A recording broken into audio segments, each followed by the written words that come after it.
Hello, everybody. Welcome to part one of our psychiatry review questions. I'm going to do probably about 5 to 10 of these videos, and I'm going to make sure that I get to every important topic in psychiatry that you can that you may get on your exam. Now, psychiatry makes up about, I'm going to say about 10 to 15% of your questions, maybe a little less, a little more.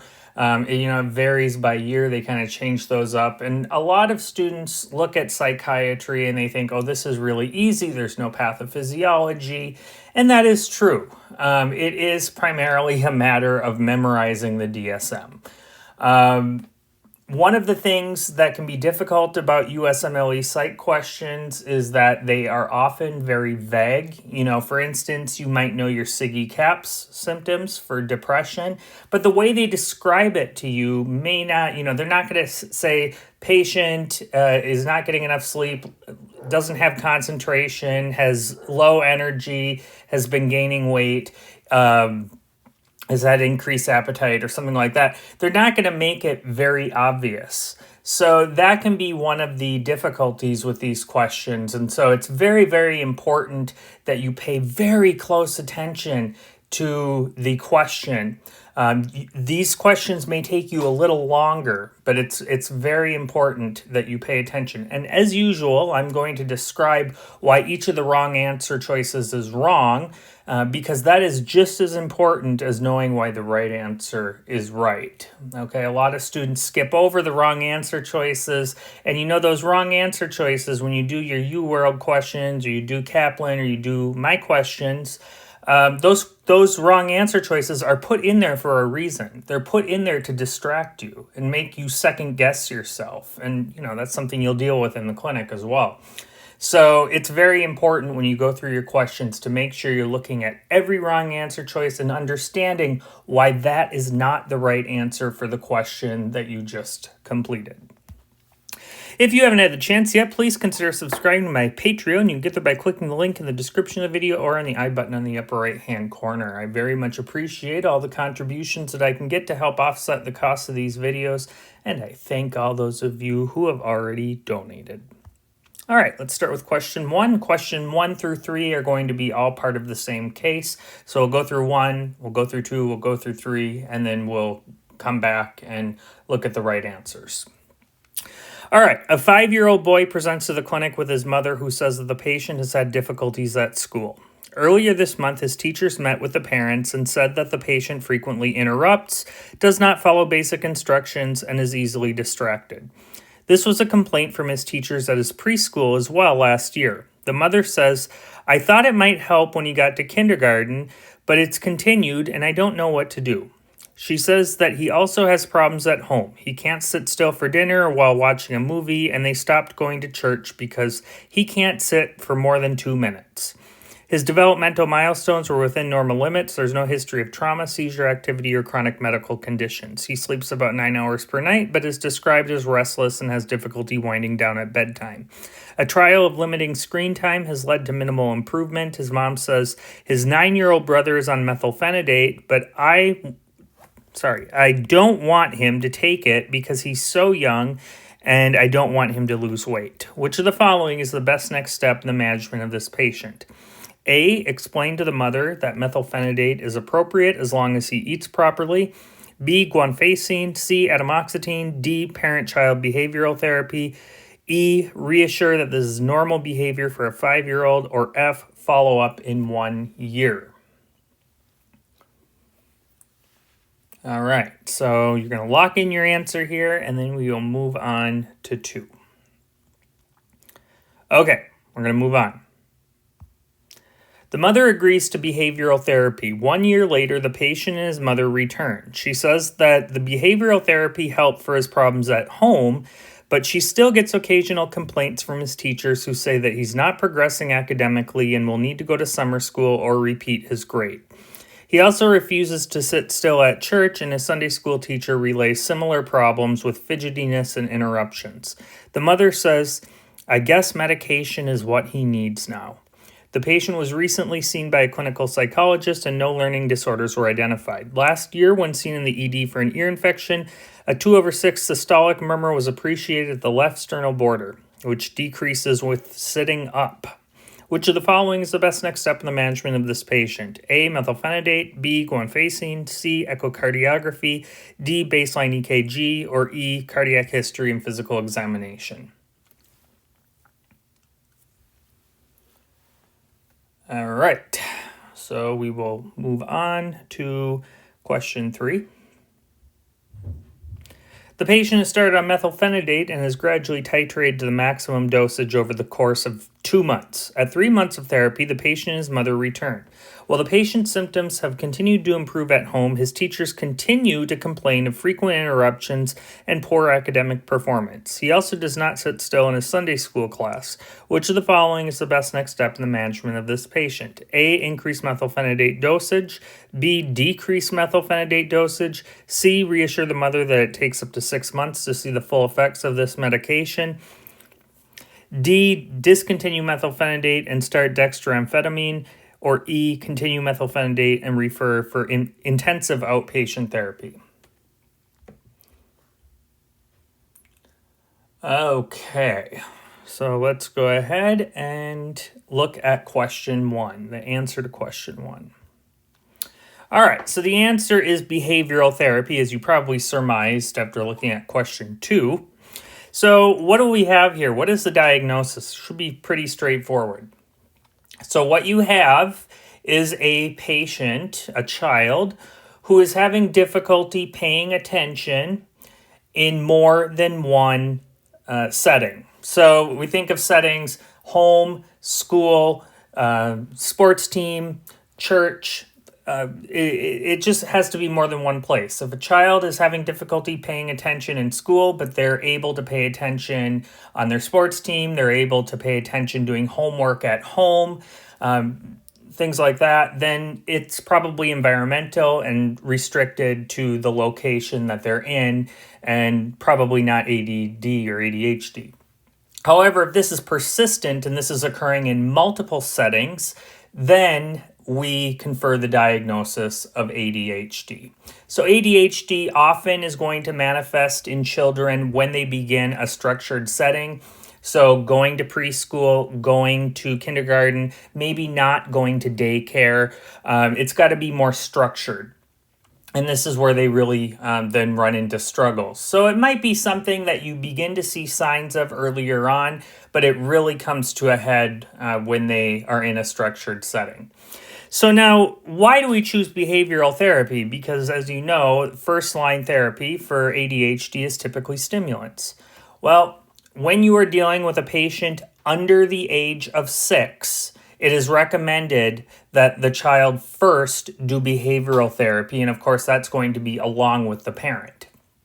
So under 6 years old, behavioral therapy is recommended as first line. Over the age of 6 or older, it is recommended that you start with stimulants. Okay, and that's just the general recommendation, and it probably has to do with growth.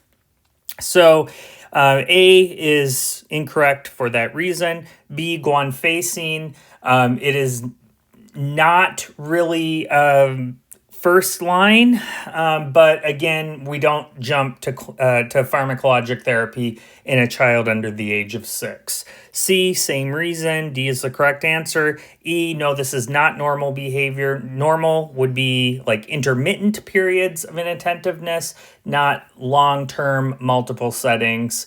Also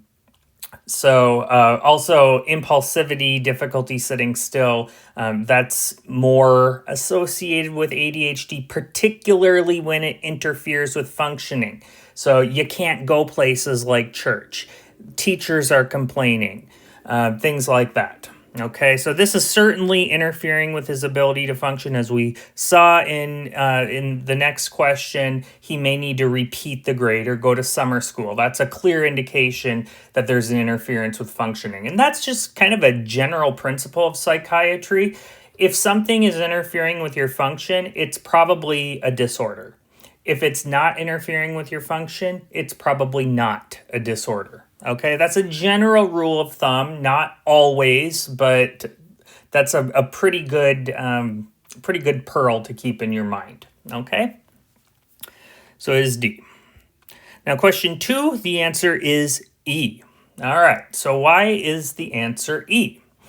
Well, we had the patient, he went to behavioral therapy, and that was not sufficient. Furthermore, this is 1 year later, so the patient is now 6 years old and is eligible for stimulant therapy. Now, can you put a patient under the age of 6 on stimulant therapy? Maybe, but they need to, as we said, go to behavioral therapy first if they're under 6. So now we're looking at stimulants. However, this patient has a murmur, and so we do need to do a cardiac history and a physical examination. Why do we need to do that? Because we need to know if this murmur is pathologic. Is this murmur pathologic? What do you think? No. This patient has what is probably an innocent murmur. An innocent murmur is always systolic, so if it's a diastolic murmur, it is pathologic. And the innocent murmur should be soft, 1 out of 6, 2 out of 6. And it should be something that decreases when sitting up. So if it doesn't fit into those criteria, then you need to do a further workup, possibly going into echo or EKG. Okay, but simply having a murmur, if it's innocent, is not an indication to go any further. However, you do need to get a cardiac history. You do need to get a physical examination to confirm that. So methylphenidate, we will go on to do that, provided the cardiac history and physical examination doesn't give us any contraindications. Guanfacine, typically not first line. That would be more of a second line agent. Echo, that would be if the murmur we're thinking is not innocent, if it's pathologic. Baseline EKG, that would be something that we would do, again, if we had an abnormal cardiac history or physical examination. Okay, so the answer is E. All right, moving on to question 3. So what happened was we put the patient on methylphenidate, we increased the dose to the maximum, and he's still not quite responding the way we want him to. So when a patient is on a stimulant and they're on the maximum dosage, can we increase the dosage more? Of course not. Okay, what about decreasing it? Would that help? No, we gradually titrated him up. You decrease the dosage, that's not going to help anything. What about reassuring the mother that it takes up to 6 months? No. Okay, it shouldn't take 6 months. It should be seen immediately. Now, what are some medications that we would expect to take a period of time? Antidepressants like SSRIs, we usually expect them to take around 4 to 6 weeks to work. You should start to notice the effects in 2 to 4 weeks. Those don't work immediately, but these stimulants for ADHD, if any of you have ever been on them, you know they work right away, like 20 minutes. And then E, continue methylphenidate and refer for intensive outpatient therapy. No. Switching is recommended. The patient has already gone through behavioral therapy. They should respond to the meds alone.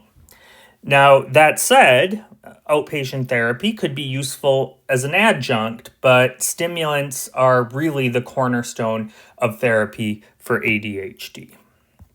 So this is your DSM-5 criteria for ADHD.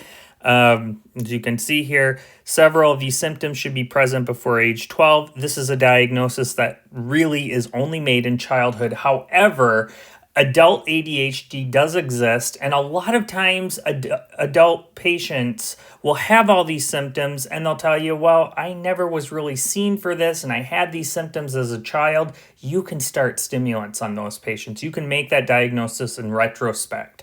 But this is something that starts in childhood, okay? If you don't have the symptoms in childhood and you develop the symptoms in adulthood, it's probably not ADHD, but most of these patients will have had the symptoms earlier on. Again, has to cause functional impairment. There are a variety of subtypes that's outside the realm of the USMLE. Stimulants are first line unless they're under the age of 6, in which case behavioral therapy is first line. If there's no improvement at the maximum dosage of stimulant, you can switch to another stimulant or consider a non-stimulant medication, something like guanfacine, for instance. Okay. All right, let's move on to question 4. A 32-year-old prima gravida presents to the ED with her husband who says that she has been acting out of the ordinary over the past week. She's currently 10 weeks gestation based on LMP.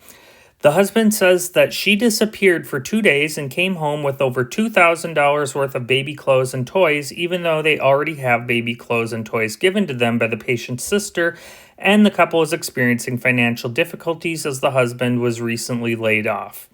She hasn't slept in 3 days, and the patient says, "My child is going to be the next president and pope at the same time." She has no significant past medical history or psychiatric history and is on prenatal vitamins. She's currently distracted, and when she talks, her speech is pressured. No suicidal or homicidal ideation. When talking about her shopping spree, she becomes tearful and says, "I know we don't have enough money," but then begins laughing when she talks about a silly elephant toy she bought for the baby. Vitals are within normal limits. Physical exam is unremarkable. CBC, BMP, and TSH are within normal limits. Which of the following pharmacotherapies is most appropriate in this patient? A. Haloperidol, B. Paroxetine, C. Carbamazepine, D. Lamotrigine, E. Lithium, or F. Valproic acid. All right, so I will let you pause and we'll go on. All right, the answer here is haloperidol. So what is going on with this patient? She is having a manic episode. Okay, she's having a manic episode. Now, you know your dig fast criteria: distractible, impulsive, grandiose, flight of ideas, activity increase, sleep deficit, and talkativity. How many do they need to have to be diagnosed with mania? At least 3, and it has to last at least 1 week. And to be mania, it has to interfere with functioning. Once again, it's got to cause a quote-unquote marked impairment in functioning. Or, if it doesn't do that, if they have psychotic features, then it would be a manic episode or possibly something else. Okay, now, hypomania, where they don't have impairment in functioning, they just have increased energy, flight of ideas, they're talkative, but they're able to go to work, they're able to function at home. That only needs to last 4 days, but it can never have psychotic features. Okay, I'll show you a slide in a little bit. Now let's look at this patient here. So she's pregnant. She disappeared for 2 days and came home with $2,000 worth of baby clothes and toys. What dig fast criteria is that? That is impulsivity. When you're buying stuff and you do it even though you don't have the money, that is impulsive. She hasn't slept in 3 days. What's that? Well, that's the sleep deficit. So there's another one. She is currently distracted. So these patients, it can be really difficult to get a history from them. A lot of times they'll be very tangential. They'll get distracted. They'll ask you about your tie. They'll ask you about pictures on the wall. Their mind is racing all the time. There you go. That would be distracted. So that's our D and our dig fast. Her speech is pressured. That's the T, talkativity. And then pretty much everything else is normal. She does have a little bit of a labile mood. She goes from tearful to laughing in, a minute. That's another feature that you commonly see in mania, but it is not part of our dig fast criteria, but you do see it. Okay, so one of the things that you need to do when you have a patient with what looks like mania, you should at least get a TSH, but I didn't include it here. It would be useful to also get a urine drug screen because we always need to exclude medical problems and the influence of drugs. Okay, in any patient, you could have a patient who took too much cannabis and they have psychotic features. It's important that they are intoxicated because you wouldn't want to misdiagnose them with, a brief psychotic episode or schizophreniform disorder, what have you. So very, very important. But we did do the TSH. You could do a urine drug screen. That could be your next best step. But this question's asking you for pharmacotherapies. So haloperidol is an antipsychotic, and it is a good drug to go to because it works quickly and it will help take the patient out of mania. That said, when a patient has bipolar disorder, we tend to prefer to have them on mood stabilizers because mood stabilizers tend to be a little cleaner. Second generation antipsychotics are good, but as we're going to see later on, they can cause weight gain, they can cause QT prolongation, and so there's a number of adverse effects from that. Of course, the first generation antipsychotics, extrapyramidal symptoms, those are pretty dirty. Mood stabilizers are ideal for the maintenance of bipolar disorder. But to get a patient out of a manic episode, we tend to use first generation antipsychotics. Paroxetine? No. SSRI would worsen the mania. That is out. Carbamazepine, how about that? So that can be used for acute mania, but why wouldn't we want to use it on this patient? She's preggo. Can't do that. Carbamazepine is going to increase your risk of neural tube defects. We avoid that at all costs in pregnancy. What about lamotrigine? So mood stabilizer could be used for maintenance, but not for acute episodes. Why? Because it takes lamotrigine weeks to work. You have to titrate the drug up. Okay, you can't actually start that drug right away. Stevens-Johnson syndrome. So you have to work your way up. Also, lamotrigine increases your risk of cleft lip and palate, of course, in the fetus. What about lithium? Epstein anomaly, not preferred. What about valproic acid? Valproic acid is the worst drug. It's even worse than lamotrigine, worse than carbamazepine. So you want to avoid that one too. So the answer is haloperidol. Here's your management of mania and pregnancy. If you got a manic patient, first generation antipsychotics is typically the first one to go to. Of course, there are adverse effects from that, extrapyramidal symptoms. Second generation antipsychotics can be used as well. Of course, we look there at the metabolic effects. Lamotrigine is also one that you can use. There is some teratogenic potential for that. Lithium, used with caution. A lot of the patients that are on lithium while pregnant are going to be patients who are already on lithium. You're keeping them at their maintenance dosage. You know that drug works, and so you just don't change it. What you don't want to use, carbamazepine, valproic acid, risk of neural tube defects. Okay, question 5. A 10-year-old girl presents to the clinic with her mother due to behavioral problems at school. Her teachers say that she is frequently clearing her throat and twitching her head throughout the day, which is distracting to the other students, and this has been going on for at least 4 months, since the school year started. Her parents say that they have noticed her doing this for at least a year, but it's very rare and they don't understand why it's a problem. On interview, the patient says she is embarrassed about this and the other students are beginning to make fun of her. She's quit the Girl Scouts because she doesn't like when other people look at her.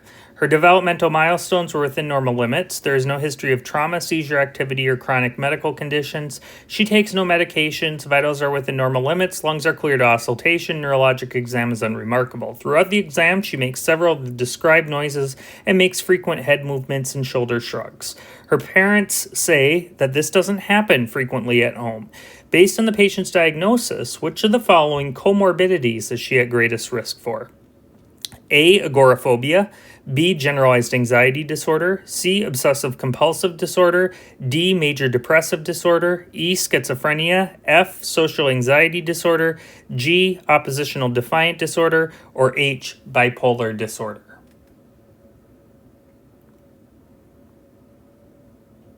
Okay, go ahead and lock in your answer here.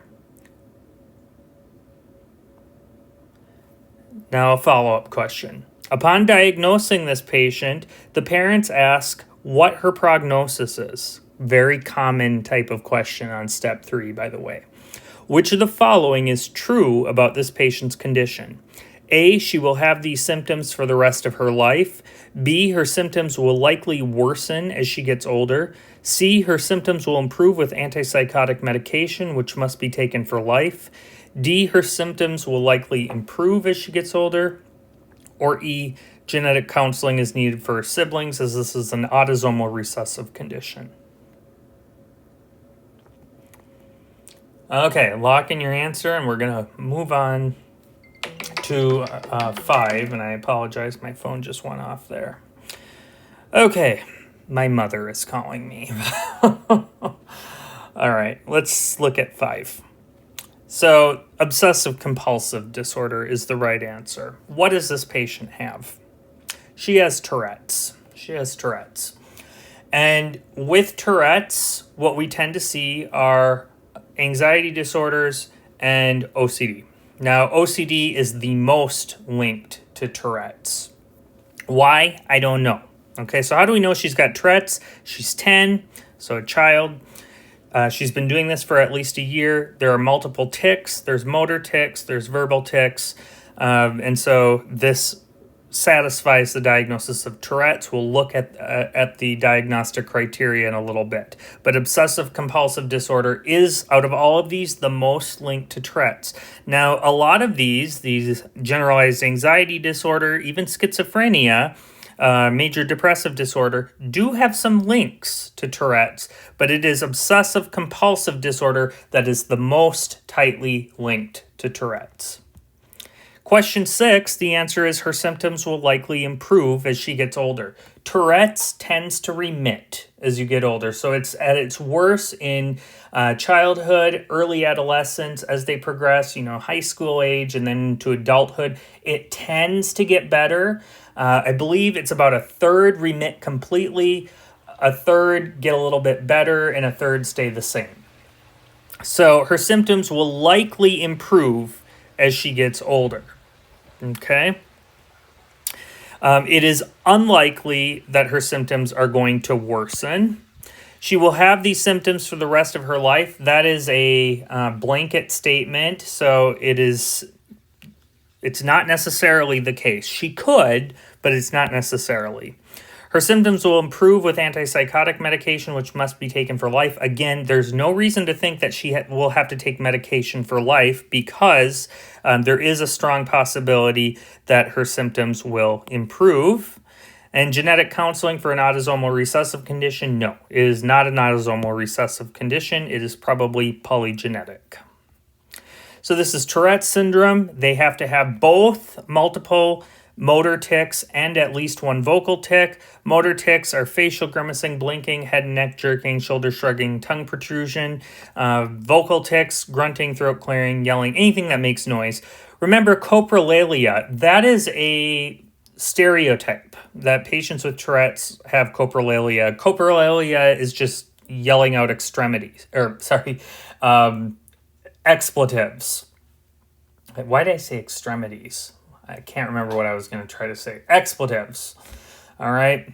So only I believe it's about 10% of patients with Tourette's actually has that. The onset has to be prior to adulthood. So this is something that is diagnosed in children. However, adults can have it, but it's got to start in childhood. Management, usually we go with behavioral therapy. However, if they ask about drugs, you're going to go with one of two things. Antidopaminergics are going to be the most effective. Tetrabenazine, antipsychotics are both fine. Alpha-2 adrenergic receptor antagonists like clonidine and guanfacine can be used as well.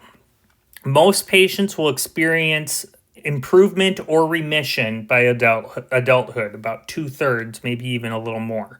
Comorbidity are obsessive compulsive disorder, which is the most common. ADHD, also very common, but there are a lot of comorbidities. So patients with Tourette's tend to have other psychiatric disorders.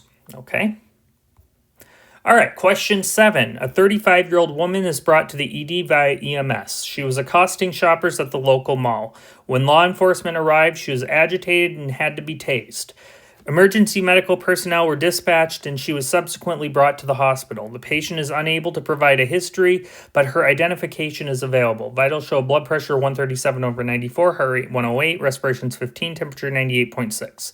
The patient becomes agitated when approached. From outside the room, you can hear her saying, "Get the F out," even though there is nobody there. Hearing this, the nurse checks on her and calmly reassures the patient that she is safe and a doctor is coming to help. The patient subsequently lunges at the nurse and slaps him across the face and begins throwing items in the room. Which of the following is the best next step in the management of this patient? A. Lock the patient in a secluded room with padded walls. B. Immediate admission to an inpatient psychiatric unit. C. Continue verbal de-escalation.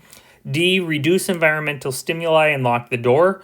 Or E. Administer an intramuscular antipsychotic after applying physical restraints. All right, so let's go on to our answer here. We're going to sedate this patient.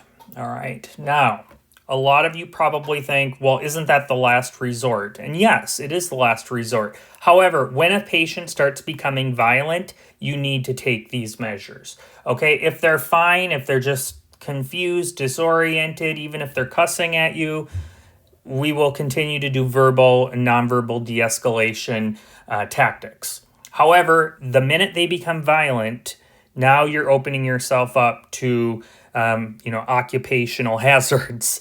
So at that point, you do need to take these measures, and that would be restraints and an antipsychotic. In clinical practice, we tend to use what's called a B52. That's a colloquial name for Benadryl or diphenhydramine, 5 milligrams of Haldol or haloperidol, and 2 milligrams of Ativan or lorazepam. And it's all combined, and it's like a little cocktail. That won't come up on your exam, but that is something that is frequently given to patients in psychiatric units. Now, lock the patient in a secluded room with padded walls, not appropriate. Not appropriate. We need to manage this patient's agitation. Admission to an inpatient psychiatric unit, she's probably headed there, but that's not what we're going to do now. We need to stabilize her. Your consulting psychiatrist would not be happy if they come down to an agitated patient. Continue verbal de-escalation. If she wasn't lunging at the nurse and slapping him, then you could continue verbal de-escalation. Reduce environmental stimuli and lock the door, same reason. So the answer is E. Now, when you approach the agitated patient, you first start out with verbal and nonverbal de-escalation. Really what you're doing is reassuring the patient, trying to calm them down with your words. Set clear boundaries, explain the consequences if the behavior continues. Don't do it in a threatening way, but inform them that, this is non-negotiable. We need to examine you. We cannot let you go when you're like this. And at that point, if you can talk them down, if you can stabilize them, then that's fine. Once again, though, here, very important, you run a tox screen here because a patient that looks like this may be under the influence of drugs. So a tox screen is going to be important, but you do need to explain the consequences. That is important. Offer choices when appropriate. The nonverbal techniques, ensure that they're safe. No weapons. Patients in the United States can be carrying guns on them. EMS isn't always good at checking to make sure that they're unarmed, so that's very important that you do that. Maintain non-threatening posture, physical distance for your safety. Avoid direct eye contact. It can be intimidating if you do that. Remove environmental stimuli. Nice, dark, dimly lit room, no noises, shut the door, and address their need. If they're thirsty, if they're hungry, if they're in pain, you need to address that because that can worsen their agitation. If that doesn't work, if they become a threat, then restraints and medication. The medication of choice is a fast-acting antipsychotic like Haldol.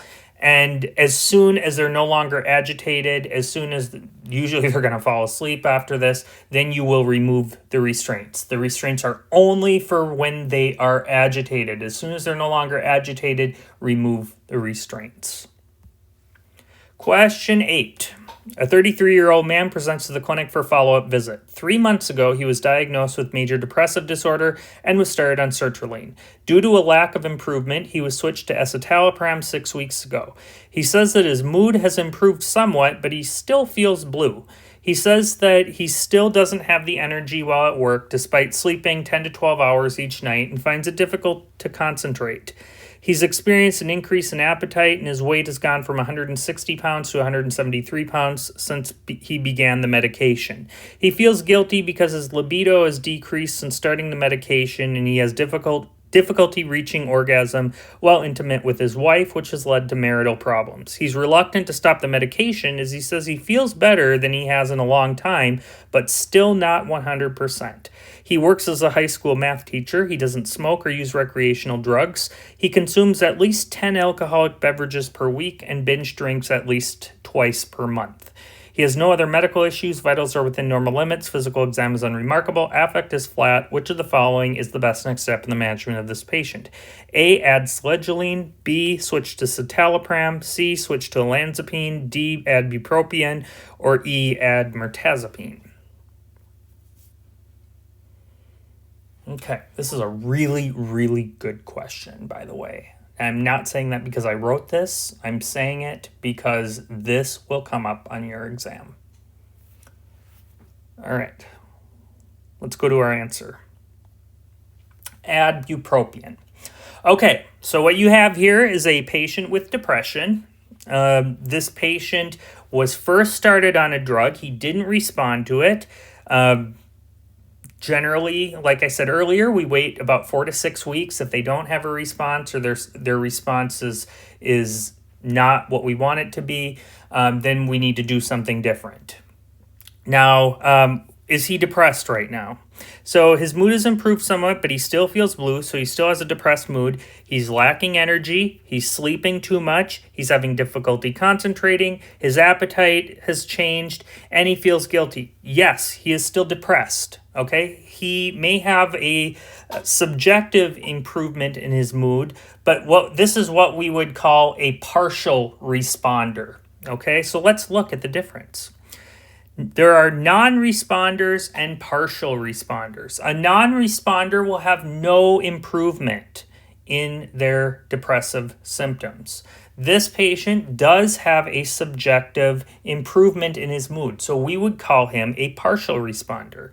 Now, if you are a non-responder, if you take your medication and you have no improvement, or if you take a medication and the patient says, well, yeah, I feel a little better, but I cannot tolerate these adverse effects, then you need to switch them. And it will be monotherapy with a different antidepressant. We're not going to add an antidepressant to a drug that's not working. We're going to stop that drug and try something else. You can also do adjuncts, psychotherapy, ECT, repetitive transcranial magnetic stimulation. But for non-responders, you have to switch them to a different antidepressant.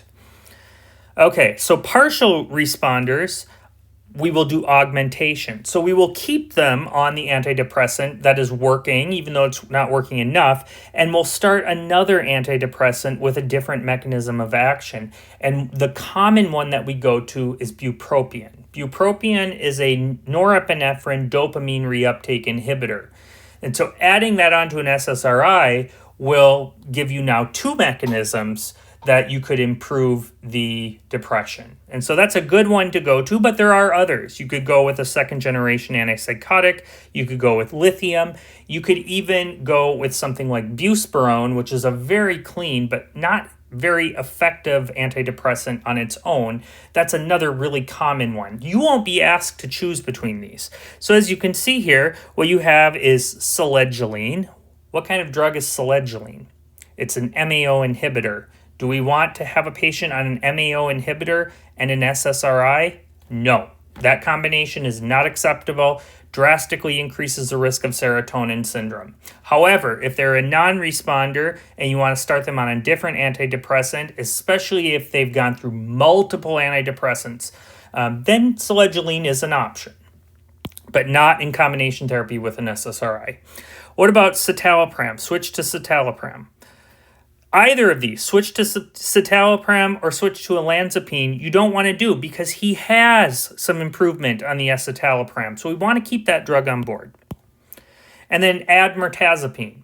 Okay, so you might think, well, why not that? I mean, that's an antidepressant of a different mechanism. Well, Mirtazapine versus bupropion. Mirtazapine tends to cause sedation, tends to cause weight gain. And look at this patient. He's sleeping 10 to 12 hours a day. He's having difficulty concentrating at work. That is not an antidepressant that we would want to give. There are patients who have depression who have difficulty sleeping. Mirtazapine would be a good drug for that. But the problem with mirtazapine here is it's going to worsen the adverse effects he's already got. The increased appetite, the weight gain, the sleeping. Not an ideal drug. Bupropion tends to be a little bit more stimulative, and this would be really good here. It's weight neutral. It doesn't cause sexual side effects.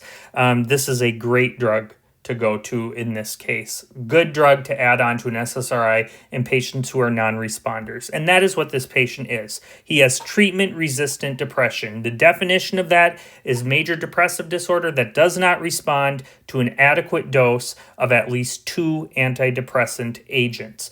What we have here, patient who is on sertraline, didn't respond, then was on escitalopram and partially responded. That is not an adequate response for either of those. Thus, this patient has treatment-resistant depression, but he falls under the partial responders. Therefore, we augment the drug that he's already on with bupropion, a second-generation antipsychotic, or lithium. Okay, if he said, I got no response from this, I don't feel any better, and you put me on this escitalopram, and it's like you put me on a sugar pill, then we would switch to a different antidepressant. Then in that case, maybe A would be right, B could be right, C could be right, okay? So that would be if he was a non-responder, but he is a partial responder. So remember, non-responder, switch the drug. Stop the drug he's on, switch the drug. Partial responder, keep the drug, but do an augmenting agent, bupropion, buspirone, something like that. Okay, question 9. A 16-year-old boy is brought to the clinic by his parents who are concerned about his behavior. For the past 7 months, he's become increasingly withdrawn. His mom says that he's always been an introvert, but has enjoyed activities like chess club and volleyball. Now he spends all his spare time in his room. His grades have dropped, and he's frequently seen talking to people who aren't there. Yesterday morning, his dad noticed that the patient has been storing his urine in plastic bottles.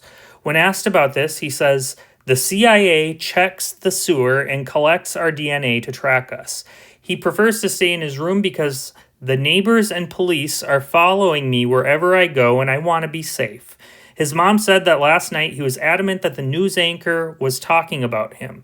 Patient says that he hears people talking and is convinced that it's the next door neighbors sending him their thoughts, which contributes to his feelings of insecurity and unwillingness to leave the home unless absolutely necessary. He's otherwise in good health and takes no medications. Vaccinations are up to date. Vitals are within normal limits. He's 5'9" and 205 pounds, which corresponds to a BMI of 30.3. Physical exam is unremarkable. Affect is flat. Poor eye contact. Speech is impoverished. Patient appears disheveled and malodorous. Which of the following medications would be of greatest benefit to this patient? A. Aripiprazole. That's Abilify. B. Clozapine. C. Lithium. D. Haloperidol. E. Quetiapine. Or F. Risperidone. All right. We're going to spend a little time on this because I got a lot of stuff to teach you on this. It's very high yield. So lock in your answer and we will talk about this. So the answer is aripiprazole. What does this patient have? He's got fairly early onset schizophrenia. Okay, he does fit the criteria for schizophrenia. All right, so schizophrenia, we know the symptoms have to last longer than 6 months. You've got schizophreniform disorder, which is 1 to 6 months, and then schizophrenia, it's got to be at least 6 months of symptoms. They don't need to be continuous, but you need to have a history of 6 months. All right, so what do we see here? Withdrawn. So that's asociality. That's common in patients with schizophrenia. Spends all his time in his room. Seen talking to people who aren't there. What does that mean? That probably means he's got auditory hallucinations. Usually the way this works is you're hearing things and then you think it's real, so then you respond to it. The CIA checks the sewer and collects our DNA to track us. That is I would say a bizarre delusion. Okay, that is a bizarre delusion. And it's also paranoid, which is common with schizophrenia. Although no longer do we divide schizophrenia into paranoid, catatonic, etc. We don't do that anymore. The neighbors and police are following me wherever I go. Again, kind of a persecutory, paranoid delusion. Adamant that the news anchor is talking about him. That's something that you actually commonly see in psychosis, okay? That's called a delusion of reference. When you think that you hear something, maybe on the radio or on TV, or you hear other people talking, you think they're talking about you. Here's people talking, again, the auditory hallucination. Flat affect, that's a negative symptom of schizophrenia. Speech impoverished, that is a negative symptom. And disheveled, malodorous, these patients with schizophrenia tend to neglect themselves. Okay, so this is a patient with schizophrenia. So we know he needs to be on an antipsychotic. So what do you have here? Aripiprazole, second generation, clozapine, second generation, lithium, mood stabilizer, haloperidol, first generation, quetiapine, risperidone, second generation. You're being expected to choose between different drugs in the same class, okay? This is second, this is second, this is a mood stabilizer, this is first, this is second, and this is second. We prefer, in the chronic treatment of schizophrenia, to give a patient a second-generation antipsychotic. We try to reserve the first generations because of the extrapyramidal symptoms, Parkinsonian stuff. We try to reserve that for acute stabilization, and if the second-generation antipsychotics are not tolerable or if they fail those medications. So haloperidol is out, lithium is out. We don't want to give the mood stabilizer. It's not going to help. That would be okay for bipolar with psychotic features, but we cannot use it here. Okay, clozapine, why not? Nasty adverse effects. Clozapine can cause agranulocytosis. We typically do not use clozapine until we've tried at least 2 drugs and it hasn't worked. This can be very, very serious. Okay, so we do not go for that as a first-line agent ever. Quetiapine, how about that? Okay, look at this patient. 5'9", 205 pounds, BMI of 30.3. What do we know about quetiapine? Causes you to gain weight, okay? Really bad for that. So that's not an ideal drug. Risperidone, same story, okay? And the answer is aripiprazole. Let's take a look at these drugs.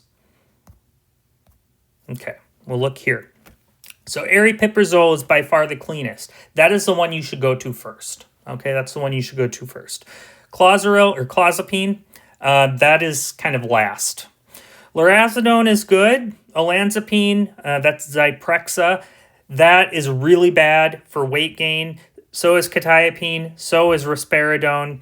Ziprasidone is a little bit better, but that has some cardiac side effects. So I would always go with aripiprazole first and clozaril last. Okay, and then no, olanzapine is the worst for weight gain. Okay, but actually, in reality, in practice, all of these can cause weight gain. All right. Okay, so here's schizophrenia. You got to have at least one of these: delusions, hallucinations, disorganized speech. Obviously, if they don't have any of those, you're not even going to be thinking schizophrenia in the first place. Typically, when we think of a patient, especially in a test question with schizophrenia, we're hearing the hallucinations, or they're hearing the hallucinations. We're hearing about the delusions. We're hearing about the disorganized speech. And then often they will have negative symptoms as well: anhedonia, decreased emotional expression, avolition, impoverished speech. So look for that. They need to have significant impairment. They virtually always will, because they're delusional, because they're having hallucinations, makes it really difficult to work. They need to have continuous signs of the disturbance for at least 6 months. It can be on and off, but it's got to be for 6 months. They can't have it for a month and a half and then go 10 years and then have it again. It doesn't work that way.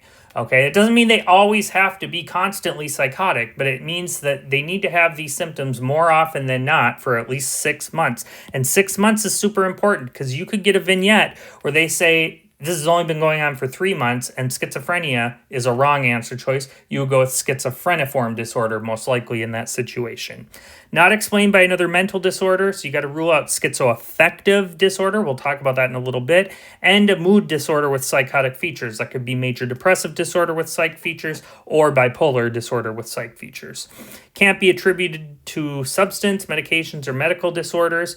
So, especially in older people, when we hear about hallucinations, we got to make sure that there's not dementia or something going on there, delirium, substances. A patient can come in, they can look psychotic, but they may be overdosed on cannabis or some other drug. And medical disorders, which we're not going to get into. And then F, I wouldn't worry about that one in particular. I just included it for completion's sake, so it reflects the DSM. Okay, so let's talk about some of these disorders with psychosis. So let's say that this is mood. Okay, this is good mood and bad mood. And a normal person would be something like this. You have some fluctuations, but they're not that much, okay? Sometimes you wake up, you feel great. Sometimes you wake up and you feel like crap. That's normal, okay? It shouldn't be anything that impairs your function. All right, so what is schizophrenia? So in schizophrenia, the mood tends to be fairly normal, but they have psychotic symptoms. Okay, and of course, schizophrenia, it's got to be 6 months. Schizophreniform is less than that. What about, okay, so this is schizophrenia. What about schizoaffective disorder? Okay, so think about that. How do we differentiate that? So schizoaffective disorder, they have to have prominent mood episodes. That could be bipolar, it could be depression, but they have to have mood episodes. So they're going to have to be something, let's say they're bipolar, they'd have to be something like that, but they could just be depressed. They don't have to have bipolar. Now, the critical thing about schizoaffective disorder, it's commonly confused with mood disorders with psychotic features. With schizoaffective disorder, they have to have, let's say we go over here to a normal mood, they have to have psychotic features outside the mood episodes. They can have psychotic features during the mood episodes, but they have to also have them when their mood is not disturbed. Okay? Very, very, very important. We're going to see why now. Okay, so how about bipolar disorder, bipolar affective disorder with psychotic features? What would that look like? So they only have the psychotic features when they're having mood disturbances, okay? Unlike schizoaffective disorder, where they have psychotic features when their mood is normal, okay? So there's bipolar with psychotic features, and I'm sure you can probably imagine here's depressive, major depressive disorder with psychotic features. In both of these, they must satisfy the criteria for bipolar or major depressive disorder, so independently, and then they've got the psychotic features on top of that. So this is really bipolar disorder or major depressive disorder with the added features of psychosis. Schizoaffective disorder is more schizophrenia with mood disturbances, and schizophrenia, the mood is fine, but they're having psychosis, okay? So very, very important you know the differences, because these are going to be wrong answer choices when one of them is the right answer. All right, let's move on to our final question. A 27-year-old woman presents to the clinic due to persistent sadness since her grandfather passed away unexpectedly 7 months ago. She says, "He was like a father to me and I miss him so much, but I thought I'd feel better by now."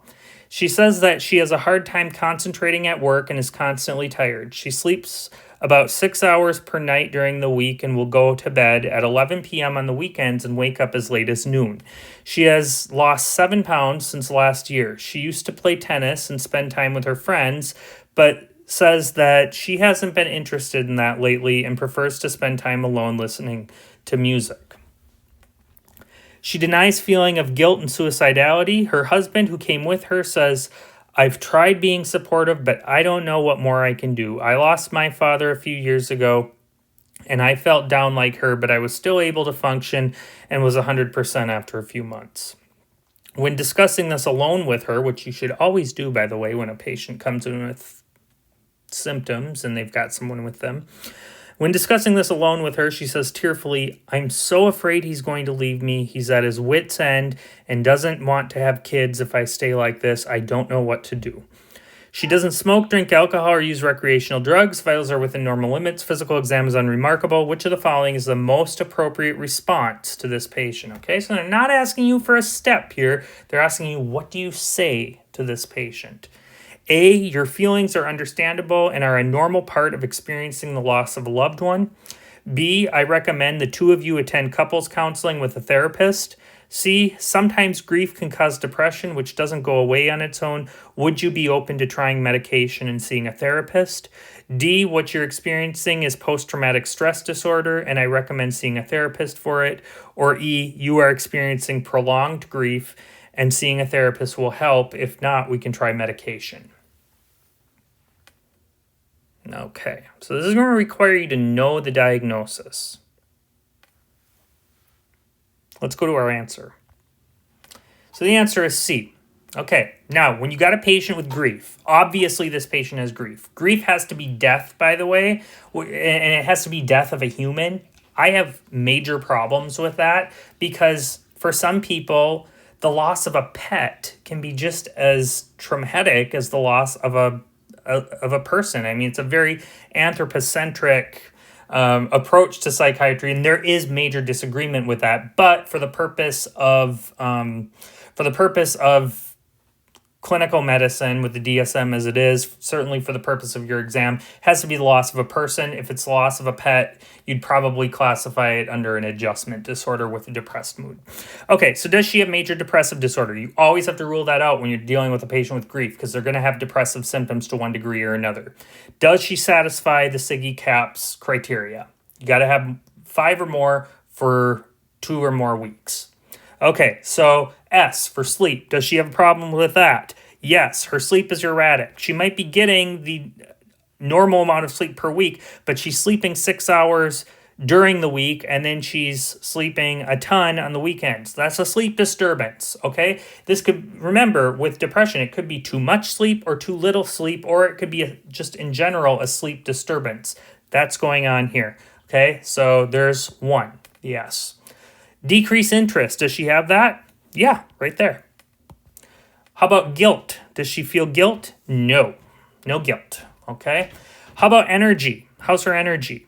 She's constantly tired. Now, the problem with this is that both sleep and energy are criteria for depression. If you're not getting enough sleep, you're probably not going to have enough energy, but that doesn't matter. Okay. So energy, she doesn't have enough.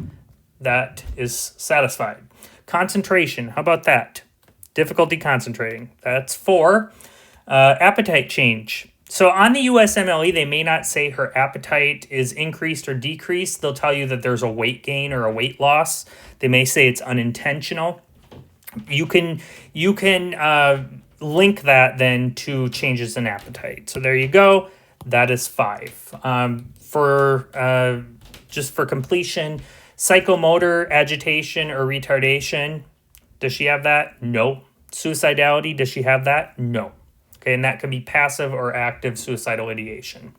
Okay, so she's got 5 criteria. This has been going on for 7 months. She fits the criteria for major depressive disorder. If they fit the criteria for major depressive disorder, that is the diagnosis. Okay, not grief.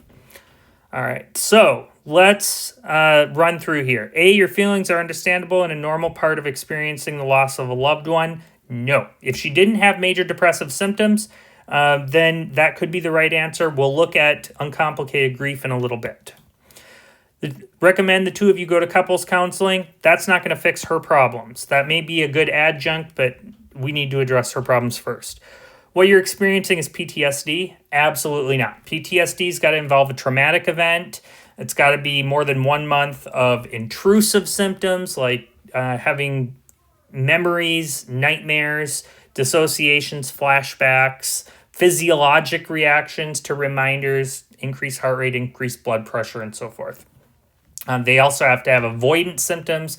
If they experience the problem on an airplane, if they experience the problem on a certain street in the city, they may avoid that street, take different routes. They may avoid a mall where they witnessed maybe a shooting or something. We've got a lot of shootings in this country, unfortunately, so we're going to have a lot of kids with PTSD. It's really a shame. And then hyperarousal is another feature we see in PTSD. None of that is here, okay? You're experiencing prolonged grief? No. Prolonged grief is 12 months or more. So here's your comparison between major depressive grief and prolonged grief. So major depression, it's depression, okay? That's it. It's your depressive, you've got grief, sure, but you've got major depressive disorder on top of that, and you've got to treat the major depressive disorder. Of course, we're going to use antidepressants. SSRIs typically is what we go to first. She's having difficulty sleeping during the week, so an SSRI would be a good drug. I would start, maybe with a sertraline or something like that. Now, grief, this is normal. This is not a psychiatric illness. Okay, so with grief, they'll feel sad every now and then, but in between those episodes of sadness and tearfulness, they'll be able to enjoy life. They'll be able to go out with their friends. They'll be able to watch a movie and laugh. Okay, with major depressive disorder, that's going to be really difficult for them. Okay, so another thing that we see with normal grief is that their self-esteem is intact. They're not blaming themselves. They don't feel guilt. They certainly don't feel any kind of impetus to self-harm. Mild to no functional decline. So they should be saying, yeah, I feel sad every now and then, but I can still wake up. I can still go to work. I can still take my kids to soccer. There's really no functional decline. Lasts weeks to months, but it shouldn't last more than a year. And like I said, very intermittent. Prolonged grief disorder is more severe than grief, and it lasts longer. So it's got to be a year or more. This is intense yearning and longing, loneliness or numbness. That being said, this is kind of a spectrum. They're very preoccupied with the thoughts of the deceased. It's all they can think of. It's consuming. They're constantly thinking about the dead loved one. You got patients who might be trying to do seances, stuff like that. Difficulty accepting the loss. They may have suicidal thoughts, but it's always focused on reuniting it with the deceased. All of their symptoms are focused on the deceased. And that's different from major depressive disorder where, they may accept the loss, but they're depressed. They have major depression. All right. So prolonged grief disorder, unlike uncomplicated grief, will have a functional decline to some degree. And this is going to be persistent. So this is constantly going on with the prolonged grief. So it can be difficult to tell these two apart, but with prolonged grief, they're going to tell you it's a year or more. And that should be a big hint that you're dealing with prolonged grief. All right, prolonged grief, psychotherapy. Major depressive disorder, psychotherapy, but you need to do an antidepressant. SSRI, but they're not going to ask you SSRI versus SNRI. They'll just give you an antidepressant as an option. Remember, just in general, as kind of a rule of thumb, if you got depression and you're not sleeping, best to go with an SSRI. If you've got depression and you're overeating and you're sleeping all the time, that sort of atypical depression, I would go with like a bupropion or a venlafaxine, more of a stimulating antidepressant.